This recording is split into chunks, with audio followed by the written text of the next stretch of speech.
Alexandria, Virginia, July 2nd, 1863. Dear Father, I received your letter today. As I said, she's semi-literate. I was glad to hear from you once more. I am well at present and hope these lines will find you all the same. Our regiment lays here yet, and I don't know how long we shall stay here. The Rebs is making such work in Maryland and Pennsylvania that I don't know how long before we shall be called on for a reinforcement. For my part, I am ready at a minute's warning to go in the field of battle, spelled badly, and take my stand with the rest. They are blocking this city of Alexandria very strong, for they expect attack here. Our regiment is laid out in the field for some time every night, waiting for the rebels. I am in hopes that they will come, for if they do, they will get licked. There is 3 regiments of infantry here and 1 of cavalry and some flying artillery. Write to me soon as you get this letter. Washington, August 5th, 1863. I don't know how long I shall have to go into the field of battle. I don't believe there are any rebel bullets made for me yet. No, I don't care if there is. If it is God's will for me to fall on the field of battle, it is my will to go and never return home. Write as soon as you get the letter. So goodbye for this time from yours respectful, Miss Rosetta Wakeman, also signed as Rosetta Wakeman. Lovely, lovely ladies. I love these. And then finally, from a place called Grand Encore Landing, Louisiana, on the Red River, dated April 14th, 1864. Red River, Grand Encore Landing. She would be part of the Major General Nathaniel Banks Prentice Red River Campaign, which was not too successful, as we all know, from my city of Waltham. And she's writing this letter. Dear mother and father and brothers and sisters, I take my time to write a few lines to you. I am well and in good spirit, and I hope these few lines will find you all in the same. Our army made an advance up the river to Pleasant Hill, about 40 miles. There we had a fight. The first day of the fight, our army got whipped and we had to retreat back. That was, an understatement how the army got whipped. The next day the fight was renewed and the firing took place about 8 o'clock in the morning. There was a heavy cannonading all day and a sharp firing of infantry. I was not in the first day's fight, but the next day I had to face the enemy's bullets with my regiment.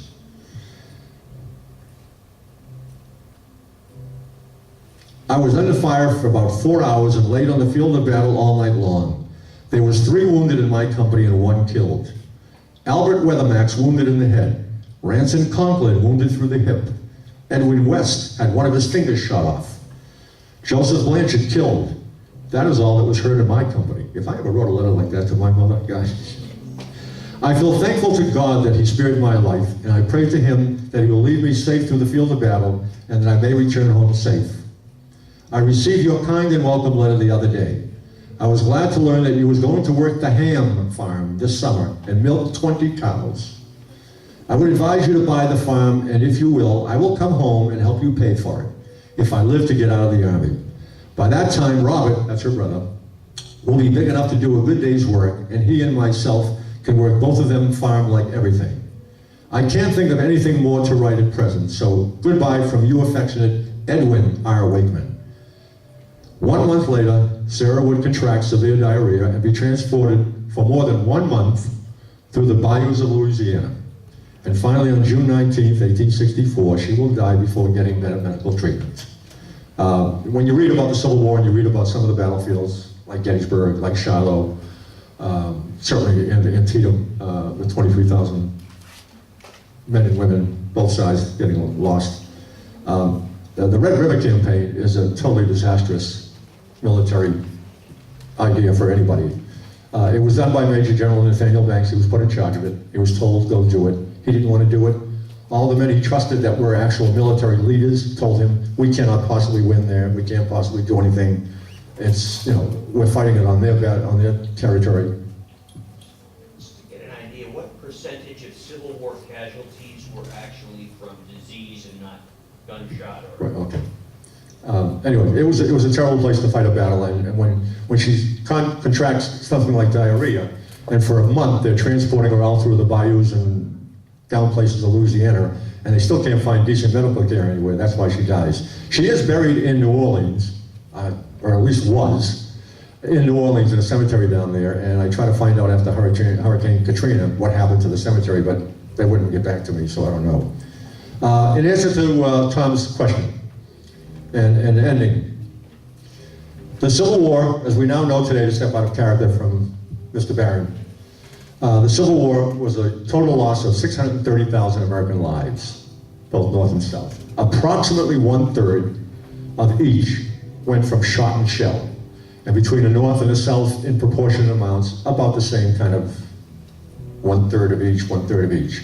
Approximately 1/3 went from disease like diarrhea and dysentery and whatever else. And again, between the North and the South, because there was a disparity in the actual numbers of soldiers, there was a total of 3 million, not quite 3 million Union soldiers and about 1,300,000 Confederate soldiers.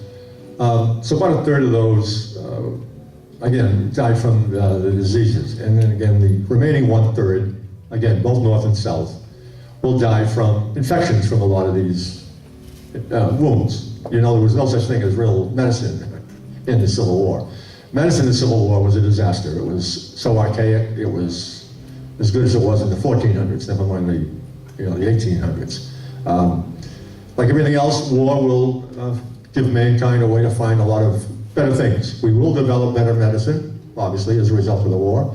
We will develop, we're over 100 firsts out of the Civil War, including aerial photography and photography itself, battlefield photography from people like Matthew Brady and Alexander Gardner and Timothy L. Sullivan. There was, obviously, better weapons were formed. We learned how to shoot each other and kill each other better with the advent of the beginning of the Civil War to the end of the Civil War. It was a different war from 1861 and 62 to 1863, 4, and 5. You split it down the middle, and I don't mean Gettysburg, but if you split it down the middle, the war did change dramatically from the way we fought it, why we fought it, how we fought it, and what we used to kill each other with.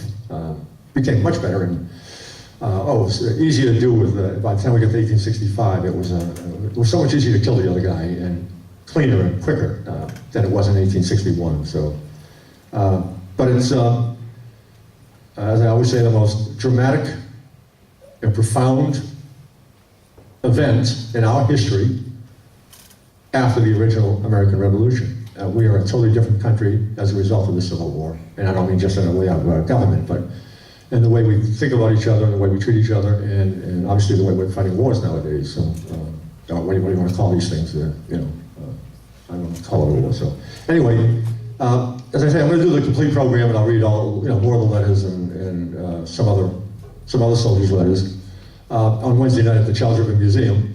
They're doing a whole thing, and I'll do a full program on that. So I want to thank you very much, and remember that everybody you've seen and heard tonight, the historians, the reenactors, the living historians, the people that are doing colonial or Civil War or whatever, John Horrigan doing storms, we take this stuff seriously. We're not doing this for a joke. It means a lot to us. Our history, educating the youngsters and preserving our history, it's a meaningful thing to do, and we take this seriously. So do what you can to help us out. Thank you very much.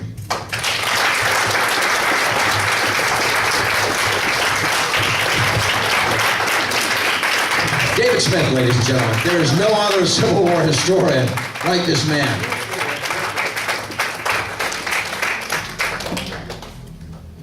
Little plaque of...